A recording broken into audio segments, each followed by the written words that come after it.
Oops. Wow, I almost missed Fez Night. Just kick something over.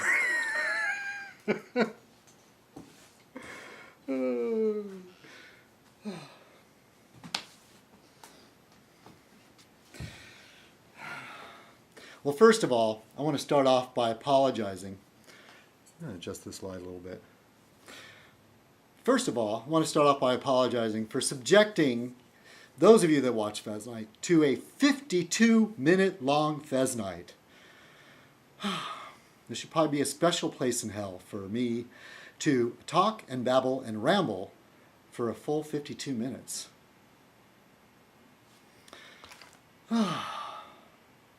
Well, I'm all out of breath here.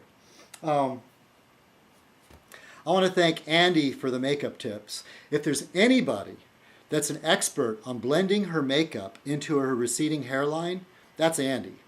Yeah, actually, I mean, I've been pretty open many times about how my hairline's receding. And I basically do the modern comb over, where I sort of comb it down and then off to the side a little bit. But the back of my head, still good. I don't have a bald spot back there. Not like my old man had. And I don't know whether you could see that or not. But despite what Timmy says, I'm not wearing makeup. Okay? Look, see? No makeup. Any of you that believes anything Tim says, you're just gullible. The guy lies about stuff all the time. But then, you know, like any good liar, he'll blend some truth in with exaggeration or just plain lies. Yes, I've said many times my place is full of clutter. The idea that I stink, I don't know. I mean, how could Cyber smell anything? The guy was just like drenched in aqua velva. You guys remember aqua velva? He reminds me of my friend Ian. You know, he used to put on so much cologne, you know, that he'd stand next to me at the bar, and I'd be like, geez, Ian, I can't even taste my beer. Whew. Oh, but he smelled so nice. That's one thing about Timmy. That man smells, he's a really good smelling man.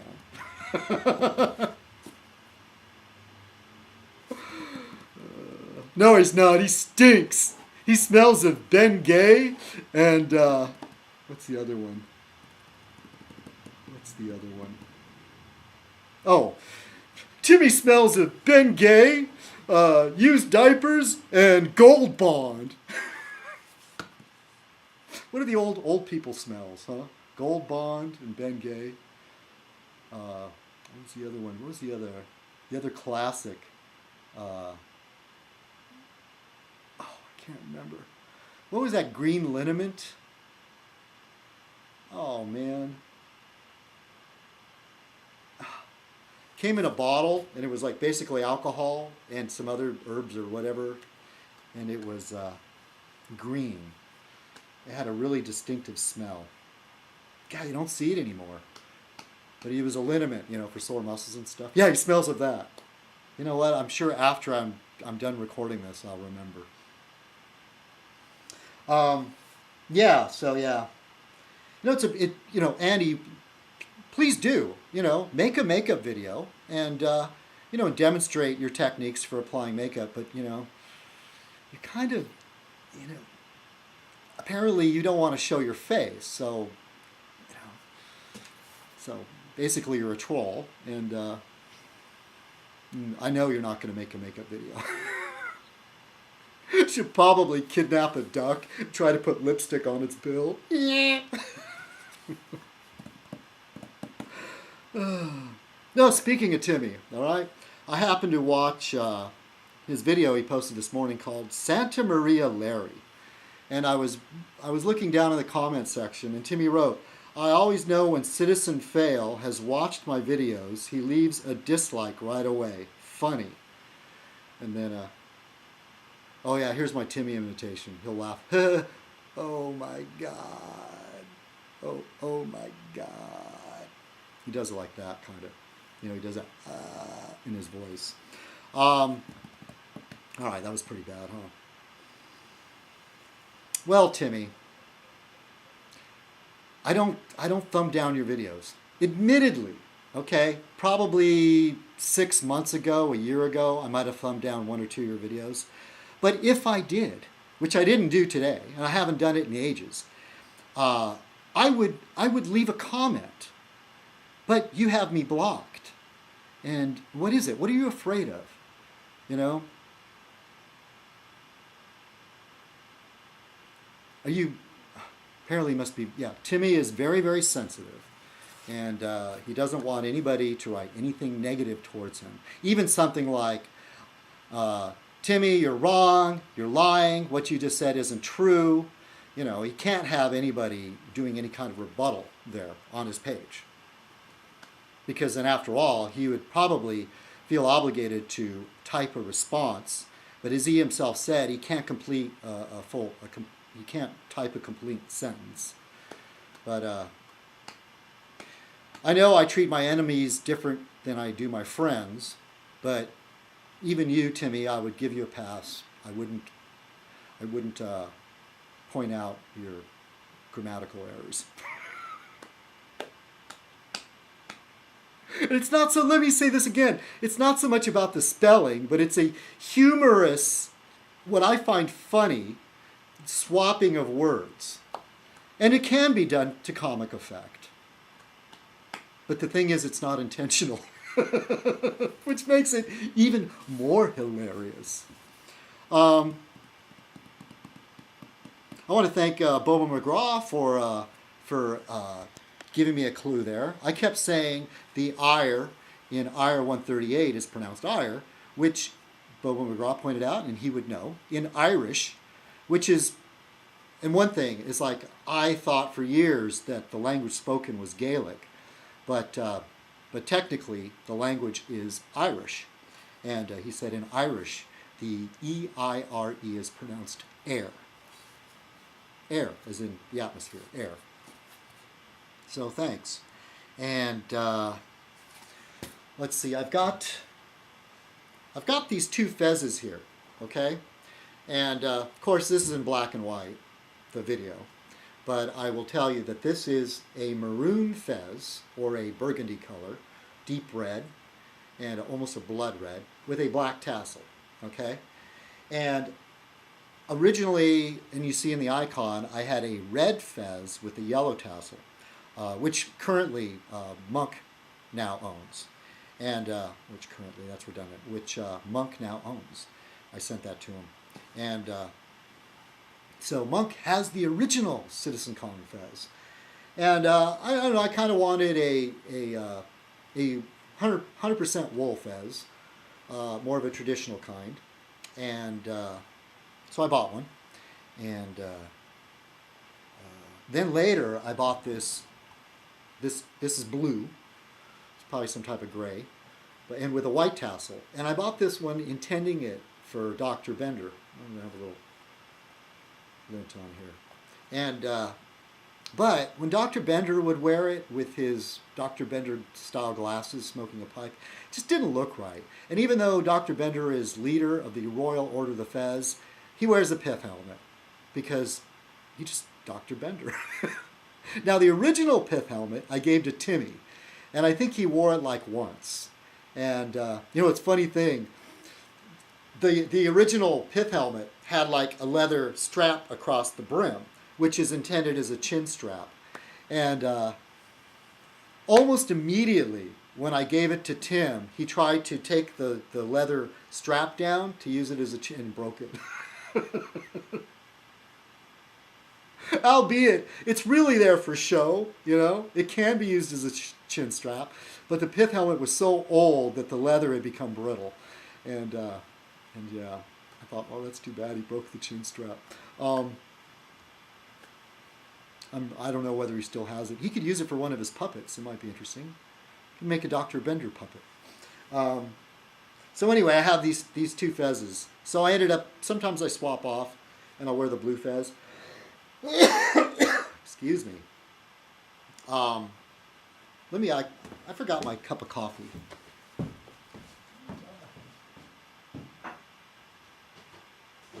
Yeah, so anyway, there's a podcast that's called Stuff you should know. Wow, this is almost the last of my coffee here. I don't know if you heard me back there, but there's a podcast called Stuff You Should Know. And I'm drinking coffee right now. I have a little tickle in the back of my throat. We're having Santa Ana weather right now in California. Santa Ana winds. And I'll tell you, I mean, a lot of Californians like the Santa Ana winds because it gets really warm and dry. But I just like it. And actually, the indigenous population here thought the Santa Ana winds were harbingers of bad things. And that's probably because when usually we have a Santa Ana, the brush gets so dry, that's when we have our big fires. I mean, there's a real fire risk in Southern California during the Santa Ana winds. And plus, it blows all the crap that's inland out over the ocean. And when you're having a strong Santa Ana wind, you can look out over the ocean, and there'll be like this brown layer over the ocean. That's all the inland pollution being pushed out, and it lingers out over the coast. So essentially, for me personally, because I can suffer from allergies, the air quality is bad. Hence, I had this little tickle in the back of my throat. But it wouldn't be Southern California without the Santa Ana winds, you know? So, as usual, I digress. What was I talking about? Oh, yeah, there's a podcast called Stuff You Should Know.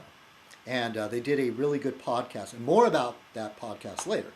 But in that, they did a whole thing about coffee. And they talked about where we got the expression cup of joe.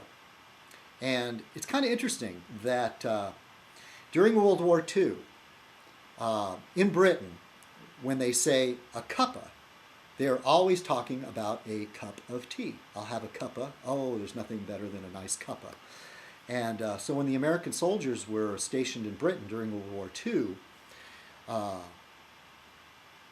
the Americans drank coffee. And as you know, soldiers are American GIs are referred to as GI Joes, GI Joe. And so over there, to distinguish between a cup of tea, which is a cup of joe was a cup of coffee. So in order to just make things easier, I don't know whether the Yanks adapted that and said, give me a cup of joe, or the Yank will have a cup of joe to the person placing the order, something like that. Well, that's where we got our expression, cup of joe. You know what? There's one thing I do. I love the English language. I love the origins of words. And I myself didn't get a great, terrific formal education. But I do always feel that we're always learning. At least I'm always learning. I try to learn, and get better at stuff. And I'm sorry, I'm sorry if I'm fastidious about English sometimes, and I'm far from being an expert. I learned a new word the other day, pedantic. I've heard it, but I never really thought too much about it. And pedantic is when you're being excessively picky, nitpicking. And I got into an argument with somebody online who said that babies are a blank slate. And I don't want to go into the whole argument, but he was basically saying that when we're born, we're just like, our brains are completely empty, and everything that a child or a human knows is all from what's input. And it's not true. I mean, that's something they used to believe back in the 1800s, maybe the early turn of the century, but it's not true. We're born with some innate things, that are already there. And it's the whole nature versus nurture argument. And then he turned it in and said, you weren't listening to what I was saying. It's a nature versus nurture. And I said, no, I heard what you said. You said a baby is a blank slate. He says, well, don't be pedantic. Hey, I'm only using your own words, okay? I just love to argue.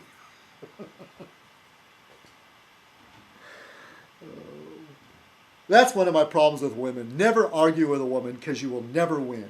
And I'm 50 years old and I still haven't learned that.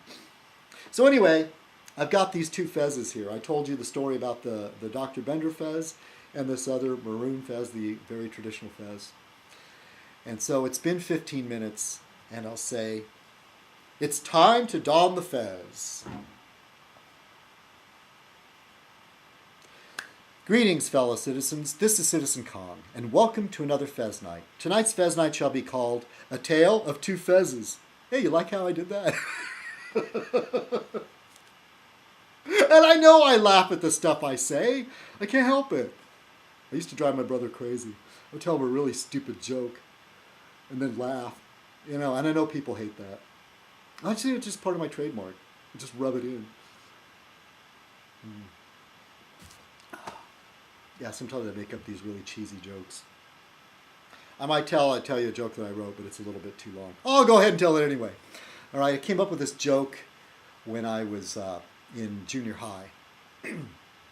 So they were having an art contest in Dodge City, and Bruce Lee was there, and he was looking at the paintings that were on display for the contest, and he pointed at one, and he said, Dylan. They were in Dodge City, remember? He pointed and said, Dylan painted that. You know how he knew? Everyone knows Bruce Lee is an expert on the martial arts. Get it? You see, it's funny because Marshall Dillon sounds the same thing as martial arts, okay? It's a pun. That's the other thing that drives people crazy when you explain the joke, when it's really, really lame. And I already know they get it. They're like, yeah, I get it. Shut the hell up. And then I laugh. I'd love to be able to do the Jack Benny, like, say something and then just be really dry and not keep a straight face. Should I practice that? I'll say something which I think is funny and just have a straight face. No, I don't think I could do that. I laugh and scratch myself out of nervousness. And the whole... I tease Pops for...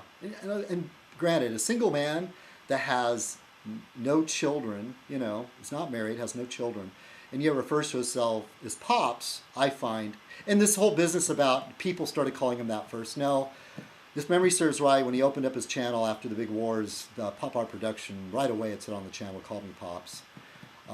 Which is interesting. It's either him or out there in the reel, there is another Pops with his same last name. Strange coincidence, or is it the same person? I don't know. What was he going to say about that? And then he pointed out that it's strange that I'm, what am I, trying to compensate because I call myself online Kong? One thing about Citizen Kong, see, if I was really trying to be like, inflate myself, I would call myself King Kong. Hey, I'm King Kong. But see, it's Citizen Kong, you know? Citizen, a regular person, your average person. Just a citizen, of no import. You know, a face in the crowd. Citizen Kong. And granted, I used to joke with my sister and say, basically, what am I? I'm an intelligent monkey. And not to say that I'm intelligent, but I mean if you had a walking, well, a monkey that could speak, you'd have to say, damn, that's an intelligent monkey. And so there is part of me. You ever wonder, like, what type of animal, you know, if you could be any kind of animal, what you would be? That's for another segment. I don't know. Should I do a Ask Citizen Kong thing? I'm kind of joking around about, thinking about it, but I've always got ideas for videos, but I never make them. Yeah, but there is, I think I have a ape-like quality. If I were in the Planet of the Apes, you remember the Planet of the Apes, the original one? How they had the, and actually in the ape kingdom, the ape world, and there's a difference actually. Technically, monkeys are not apes. Apes are not monkeys. I guess they're all primates, I suppose. I guess technically we're primates. That I think chimps, and correct me if I'm wrong, but I don't know if ape is the, what is it, sapien? Is that the more scientific term? The in that category, or if I'm not mistaken, orangutans, chimpanzees are in the same category, gorillas are in that category. And in the original Planet of the Apes, I think I would have been one of the chimps, like Cornelius and Zira. And the gorillas were the more aggressive, warlike ones. They were the military. They were the generals. And soldiers. And the orangutans were the ministers, right? The ministry. And I actually read somewhere that orangutans are amazingly, just really, really smart. They might even be smarter than chimps in some way, but they exhibit a kind of different persona. But I thought that was kind of interesting, that there was this sort of hierarchy and a division in Planet of the Apes. Do you care? No. Well, I don't think it's that creepy that I relate to being, a sapien or right? Right or wrong? I don't know. I don't think it's creepy. Is it overcompensation? Yeah. I'm not a big guy. I'm not a tough guy. It's Andy's always calling me a runt. Hey, I've never said I was a big guy, okay? I'm a nerd. I'm the guy that might have gotten, I didn't get bullied a whole lot. I got jumped a couple times by Mexicans in my middle school. I was mostly a Mexican population. And not just saying, I'm just saying, the Hispanic community or whatever, that's kids. Kids will be kids. And certain cultures tend to fight more in gangs and groups. Where it always seemed to me is the white kids usually would pair off. All the kids would gather around and there'd be one white kid versus another white kid. But might sound stereotyping or racist or anything, but I'll just say that's the way it was.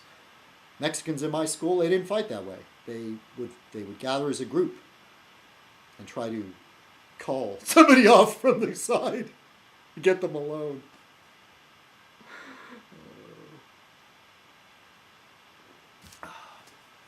But anyway, no, I'm not a tough guy. I've always said that.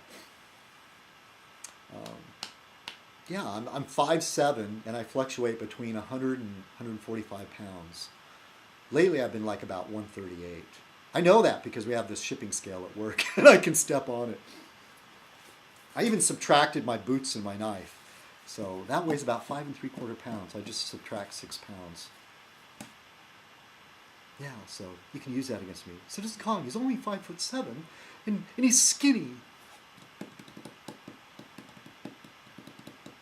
Hey, but I've dated women bigger than me. I don't mind that at all. I don't mind a woman being taller than me. I kind of like it. Like I've said it before, it's sort of like, in my mind, I think people go like, wow, look at that little guy over there with that big woman. What has he got? And usually you see a smaller man, a smaller statue, with a taller woman. He's usually rich, and that's an escort. Or he's rich and it's his trophy wife. Or he's really well endowed. And I'm not rich. Anyway. Yeah, so Timmy, I didn't thumb down your video. So, Mega Evil Crow. I've noticed you've done a couple videos about chemtrails, or kind of poking fun at those people. And I watched another video you recommended. I don't know why you recommended this guy driving around. I don't know why you sent that to me. Said something about what law is being broken. I don't know. But I watched one of the other guy's videos, and the guy, can't remember his channel name, but his background picture is him and some other guy holding this big fish. And I've been watching this show called Justified, which Barfly Brooks recommended, and I didn't. There's a whole, the lawman wearing a cowboy hat. And even though it was Timmy Oliphant, who was in Deadwood, I just thought, it was almost like typecasting. Here's Timmy Oliphant playing a guy wearing a cowboy hat again. And so I didn't give it a chance. But I ran out of stuff to watch, and I started watching that. Oh, by the way, Bubba McGraw, hey, I'm halfway through Stephen Fry's autobiography. And it's actually getting better. I'm getting past the point where he's a young child, and where he's entering, just about ready to leave, when he leaves public school, as a boy. And we'll start seeing where he gets into real trouble as an adult. It's very interesting so far, the Stephen Fry. Moab is my wash pot, because I'm learning a lot about what it was like to be a middle-class, upper-middle-class Brit, who happens to be Jewish, too, in England. And there's so many things that are different. He describes the sweets, which are different than ours, and just the whole school system. And I found one thing very touching, though, is that he looked back on some of his teachers. And there was a whole, I forgot what they called it, but Americans would call it caning, where, you know, you're punished by being hit by a cane. I know I was going somewhere else. I was talking about Evil Crow, but I'll get back to it. And how Stephen Fry was looking at it. When I was a kid growing up, my mother would hit us, me, my brother and sister, with a belt. That was her thing, was to use a belt. And I look back on it with a lot of anger. My sister, who has a son, would never, ever raise her hand to that. And so basically stop the cycle. Basically, parents, kids that were struck and beaten by their parents grow up and in turn strike and beat their children. And it continues until somebody says enough and they break the cycle. And I look back at it with bitterness and anger. Stephen Fry looks back at his education where caning was pretty regular, and I've had other kids say this. Said, "Man, I'd rather get it over with, get hit, than the whole like suspended for a week or, you know, curfew and all that, and you know, that stretches out over time. I'd rather have it over with." And I wouldn't say that I was more or less scarred for life or anything like that. I'm not particularly a violent person because of that. I would hope to think that I would not hit my children, but I do have a temper, and maybe that's why I've chosen not to have children, is that there might be that side of me where I get really upset just because the kids are driving me crazy. Like Homer and Bart. Ah, you! I know, it's not funny, I shouldn't laugh. Anyways, Stephen Fry is like, he's pretty much okay with it, you know? And then he's talking about these other teachers at his school. And it was a boarding school, you know, out in the country. And they were lake and very idyllic. And he said there were these, he would talk very highly of some of these teachers, a teacher that taught history or taught this or taught that, and that there were a couple of teachers that were just interested in teaching, and they genuinely loved the subjects that they taught, which makes a great teacher. And they weren't interested in punishment or being authoritarian or any of that. And then later, when he was doing research for the book, and he found out things about these teachers. That one man was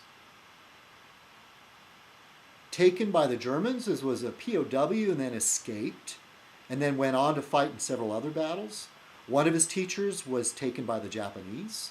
It was a POW and survived the Japanese POW camp, which any of you as a kid saw Bridge Over the River Kwai, or read anything about the way the Japanese treated the Americans and the Brits. It's just horrifying.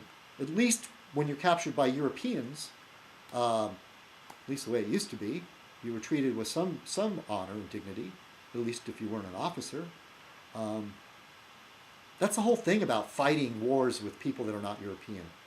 Fighting a war with a Korean or Japanese or Muslim countries is that the whole thing about how we treat prisoners. There's exceptions. The Germans tortured some people. We tortured some people. There was mistreatment on both sides, but it wasn't like this whole like it's okay thing. Like when we're fighting wars with these other people. But anyway, the point is, and I found it very, very touching, something very British, is that none of these men ever talked about their war experience. You know, Stephen Fry, none of the students knew. They had no idea. And I would like to say that's the same of some Americans.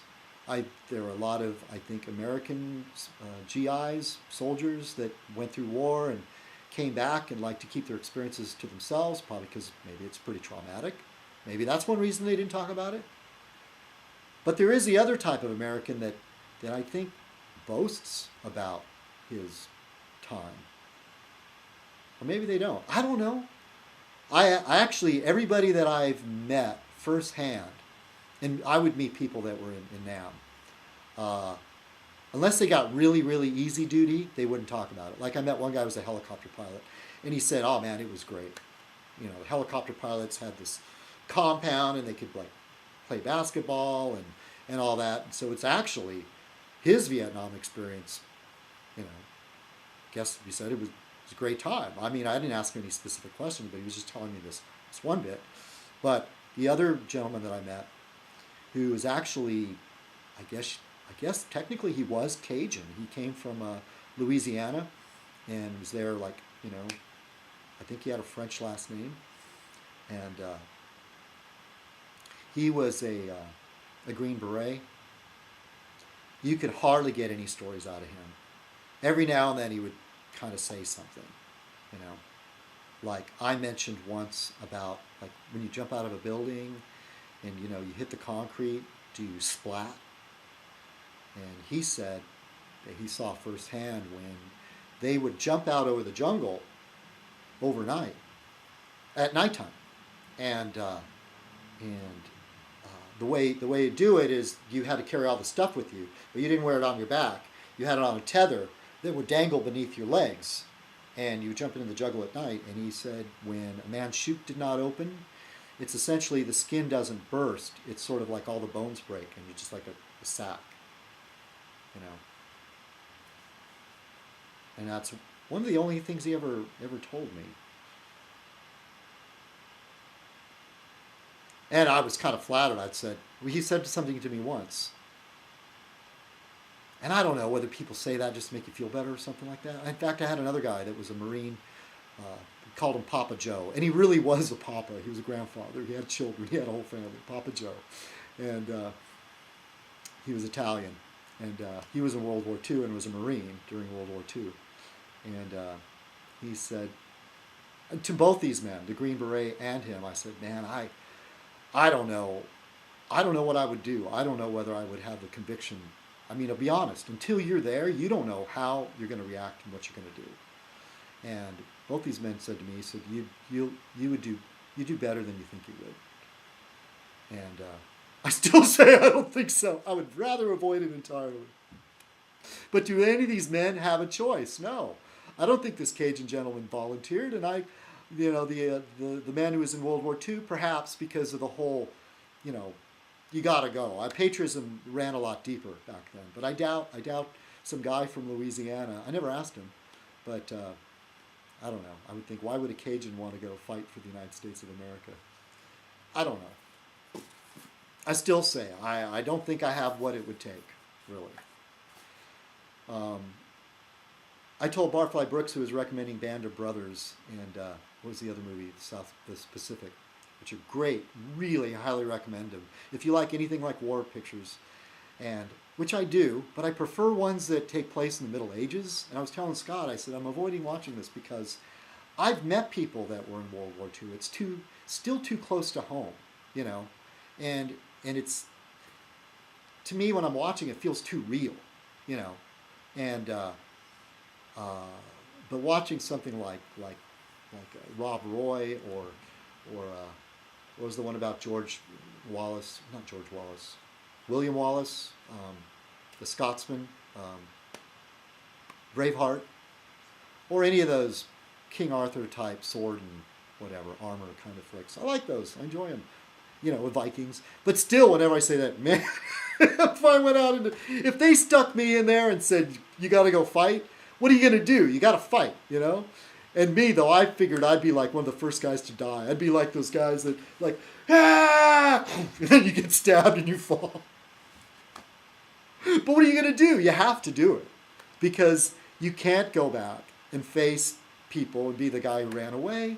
I honestly know that. I would never be able to live with myself. I just basically have to say, basically, this is like some sort of suicide. Here we go. At least I hope I wouldn't be the guy that would run. I know my haters on here would say, oh yeah, definitely. He's a runt, you know, he's effeminate, he would run. I don't know. You know, the other one who told me that, the same thing as Papa Joe in the Cajun, is I got arrested. I was in the back of the police car, and this guy was really nice. His name was, I remember his first name was Felix. He was Hispanic. And I got arrested, and I was sitting in the back of the car, and for some reason we were starting to like kind of bond. I was like, whoa, you're an ex-Marine? He goes, yeah, honest man, I don't think I'd ever cut it as a Marine. And he said, no, you'd probably do all right. And I don't remember the situation. Maybe because when he arrested me, I didn't cry like a baby or anything. Maybe he gets that all the time. Oh, please, officer, don't make me away. Usually when in those situations, I get nervous. And I think that type of nervousness, I don't scratch myself. Even though Andy insisted it's because I don't bathe. Actually, I took a shower this morning. And maybe it's because I bathe too often. You know, if you bathe too often, you get dry skin, which can make you itchy. Yeah, he said that to me. You know, and I didn't believe it at the time either. I still don't. I wouldn't. The one time I tried to get in the military, I went through the Air Force thing. It's a long story, but somehow I got snagged by a recruiter, and I said, okay, I'm probably going to go in the Air Force. And but as it turns out, the Air Force, you need like a high security clearances and all that. And my brushes with the law disqualified me. And in a way, I kind of go, maybe it was a good thing. Get me out of the military. But to try to be a Marine would be on the bottom of my list. Definitely. So anyway, getting back to Mega Evil Crow. Sorry that took so long. But yeah, I know you're interested in contrails and chemtrails. And back what I said earlier about the podcast called Stuff You Should Know. They did a interesting podcast. I think you might find it very interesting. And you can go to iTunes. It's free. It doesn't cost you anything. And you can download it. So look for, on iTunes, are contrails actually chemtrails? So the difference is like scientists, people in the know, people at NASA, who, by the way, NASA scientist says, yes, there is man-induced global warming. But what do they know? It's all part of the conspiracy, right? It's all part of the libtard conspiracy. You know, they have an agenda. Now, what's the agenda? I don't know how, what? Oh, all the libtards are investing in green energy and we want the stock price to go up? Is that the whole thing? Or don't you think the right wing has more of an agenda because they've already invested in the oil companies and big motor companies and they want a free market, so the free market would say, there's no regulation, let's use up the oil as fast as we can, who cares about polluting the atmosphere? Because restraints on business and pollution would only slow down the economy and la la la. Oh yeah, okay, so libtards, liberals, I almost said libertarians, which is a big difference, are the bad guys in this. They're the ones with the agenda that want to get rich off this. I don't buy it. So NASA scientists would say contrails, which is like condensation.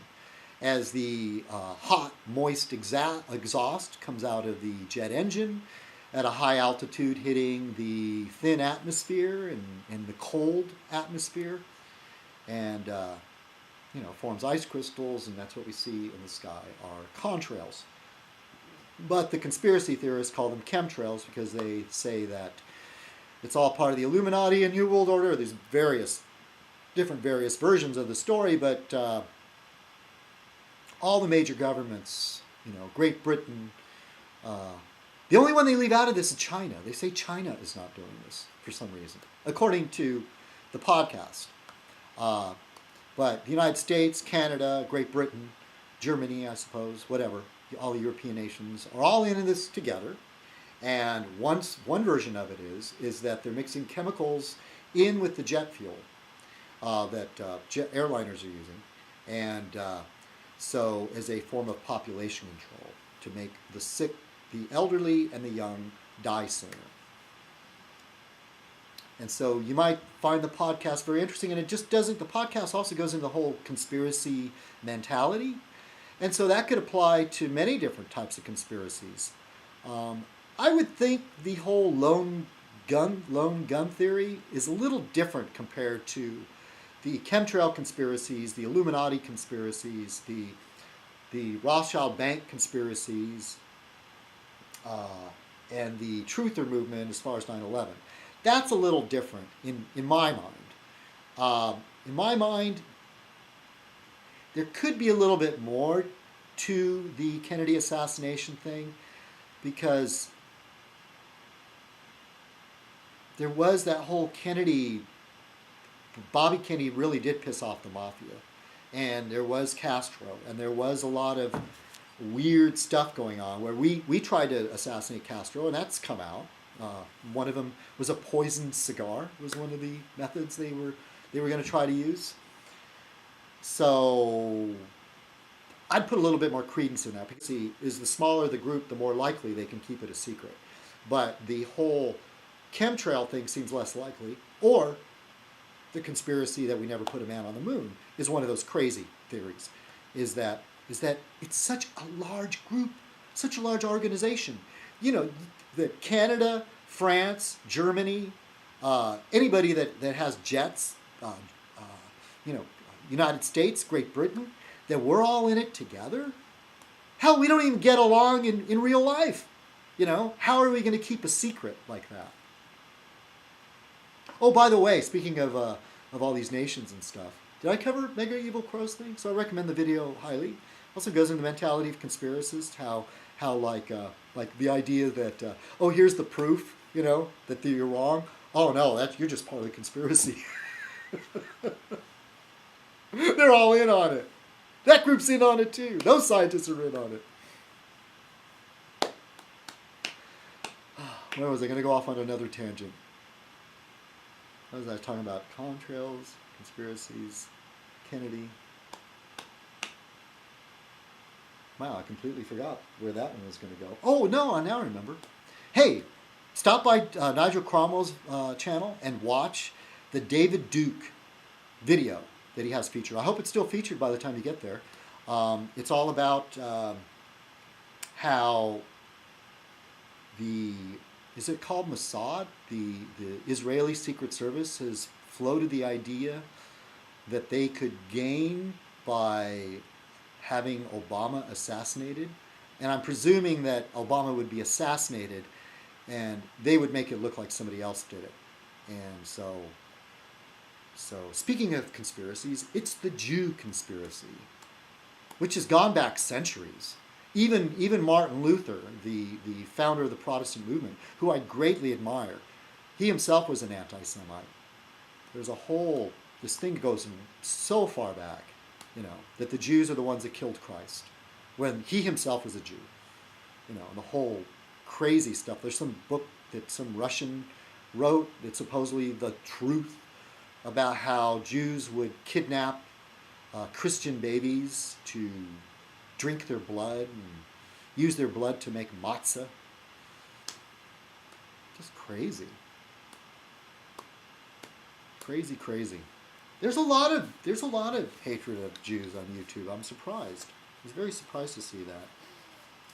But anyway, watch the video and judge for yourself. David Duke explaining how, you know, I don't know, maybe some guy did write. He said some journalist wrote some story proposing that. And David Duke said, see, I told you so, that he talked about it earlier, that that's what they were going to plan to do, or they're planning it. You know, the whole link by association, I know I've said it can be wrong, okay? It can be wrong. Guilt by association is, which Timmy uses all the time, guilt by association. And if you look it up, it's a flawed, it's illegal, not illegal, but it's an illogical argument. And yeah, we can't help but do it, can we? But it's not so much the guilt by association for me with David Duke. It's that it's not just regular association. He was Grand Wizard of the Ku Klux Klan. Now, he's distanced himself from the Ku Klux Klan, but I've never heard him repent. I've never heard him say, I was wrong about that.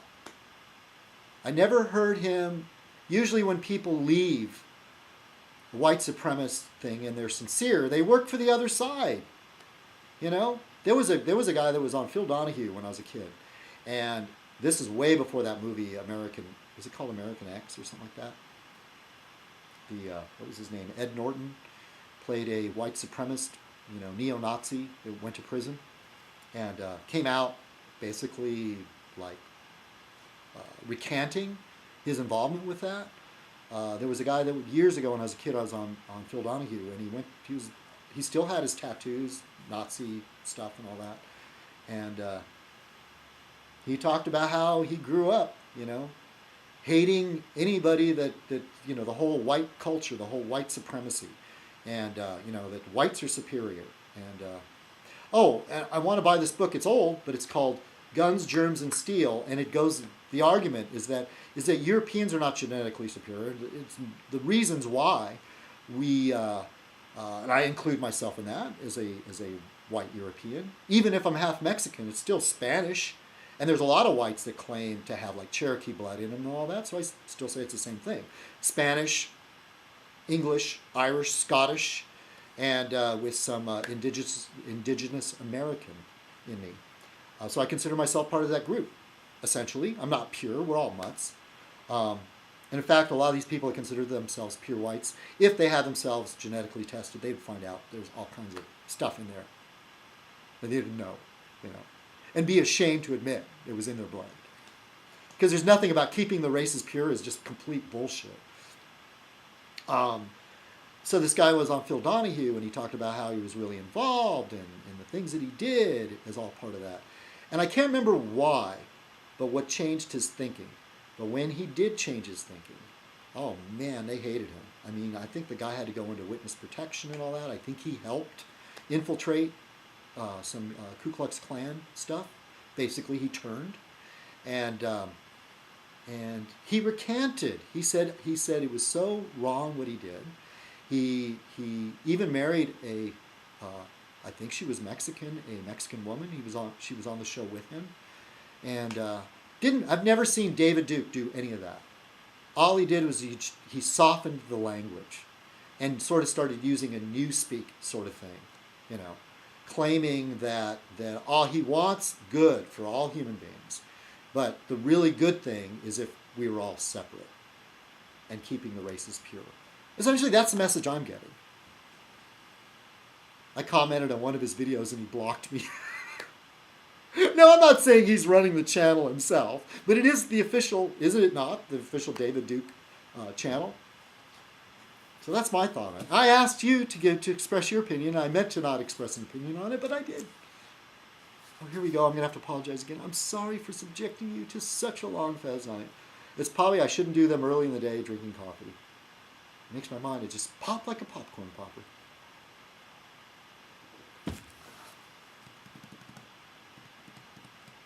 Real quick now, I talked to you about how excited I am when I watch the new Sherlock.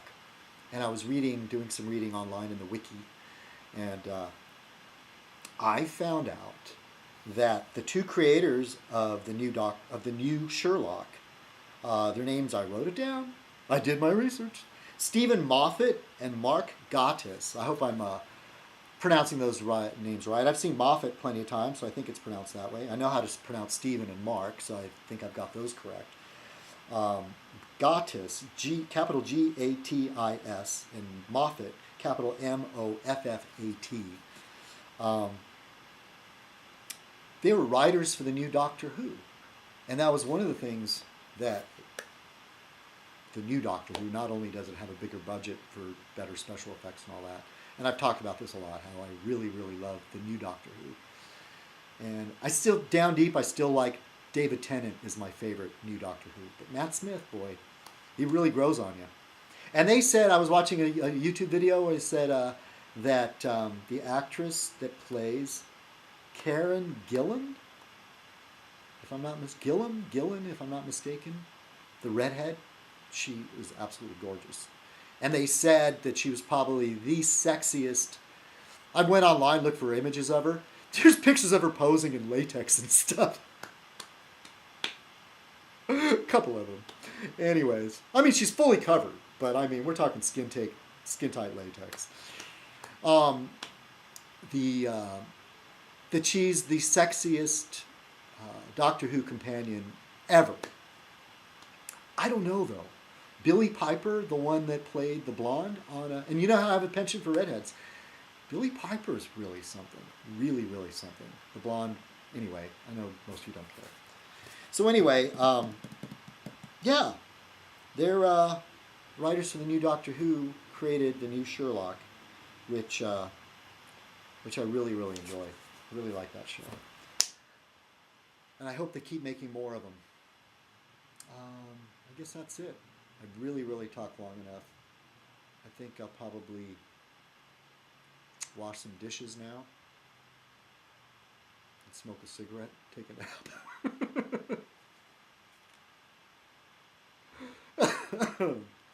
Yeah, speaking of cigarette, and I cough. All right, everybody. Have a great week. And thank you for watching A Tale of Two Fezzes. Cheers.